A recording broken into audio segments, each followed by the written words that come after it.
Selamat datang kembali di sesi deep dive kita. Halo. Kali ini kita mau coba gali pemikiran John D. Rockefeller ya, lewat surat-suratnya ke putranya. Yap, sumber kita dari ringkasan dan analisis buku GNG, The 38 Letters from J.D. Rockefeller to His Son. Betul. Misi kita nih mau coba cari butir-butir kebijaksanaan soal sukses, kerja, sama filosofi hidupnya lah, dari surat-surat yang cukup personal ini. Menarik sih. Pernah nggak sih Anda kepikiran gimana ya caranya seorang ayah yang kaya raya banget nurunin mindset sukses, bukan cuma warisan harta gitu? Itu pertanyaan kunci ya. Oke deh, ayo kita bongkar bareng.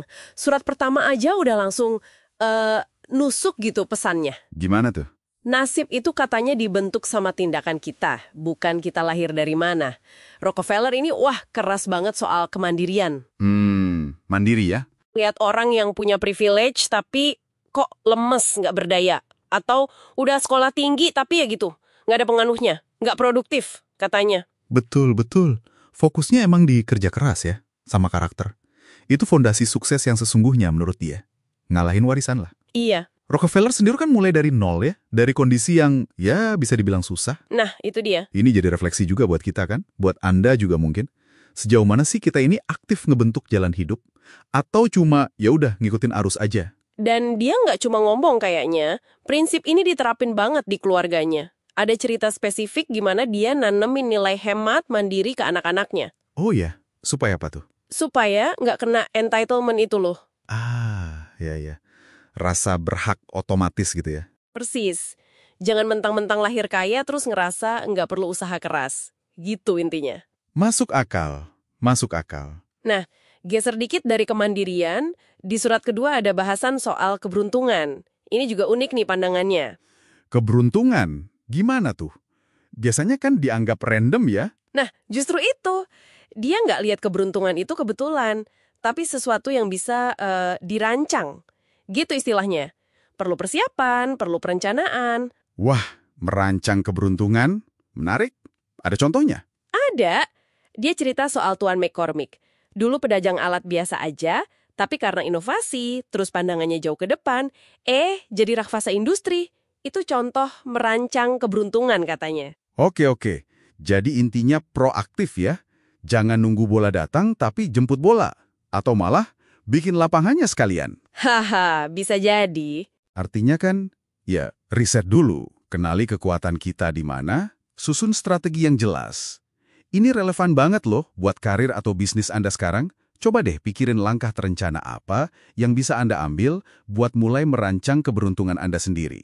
Dan dia ngerangkum ini dengan kalimat yang kuat banget. Dia bilang, saya tidak hidup dari keberuntungan pemberian Tuhan, tetapi saya melakukannya dengan merencanakan keberuntungan. Keras ya? Tegas, jelas. Terus nih, gimana dia memaknai kerjaan itu sendiri? Surat ketiga pakai perumpamaan surga neraka, agak dalam si ini. Surga neraka soal kerja, maksudnya. Intinya gini, kepuasan sejati itu datangnya bukan cuma dari gaji atau hasil akhir, tapi dari prosesnya, menikmati kerjaan itu bertumbuh sebagai pribadi. Menikmati proses ya. Iya, kalau kita bisa lihat kerjaan itu sebagai kesempatan buat berkembang, buat kontribusi, nah itu hidup rasanya kayak surga katanya. Tapi kalau ngelihatnya cuma beban kewajiban doang ya neraka jadinya. Pesannya kuat banget sih itu. Kerja itu sebuah privilege. Kayak kehormatan atau kesempatan istimewa gitu ya. Yang ikut ngebentuk siapa diri kita. Betul. Ada kutipannya juga kan? Hadiah terbesar dari kerja keras kita bukanlah apa yang kita dapatkan, tetapi menjadi siapa kita. Ini ngajak kita nanya ke diri sendiri juga sih. Persepsi kita soal kerjaan sekarang ini, gimana ngaruhnya ke kebahagiaan kita sehari-hari? Pertanyaan bagus tuh. Nah, abis ngomongin sikap soal kerja, surat keempat kayak ngasih dorongan keras. Lakukan sekarang, jangan tunda-tunda. Wah, ini buat yang suka procrastinating ya. Bisa jadi. Ide sebagus apapun kalau nggak dieksekusi ya nol nilainya. Rockefeller ingetin jangan kebanyakan mikir, jangan nunggu momen sempurna. Karena ya mungkin nggak akan pernah datang momen itu. Ini kayak obat penawar buat kebiasaan nunda atau takut gagal memulai sesuatu yang baru ya. Iya banget, kesuksesan itu kan seringnya datang dari orang yang berani ambil langkah pertama.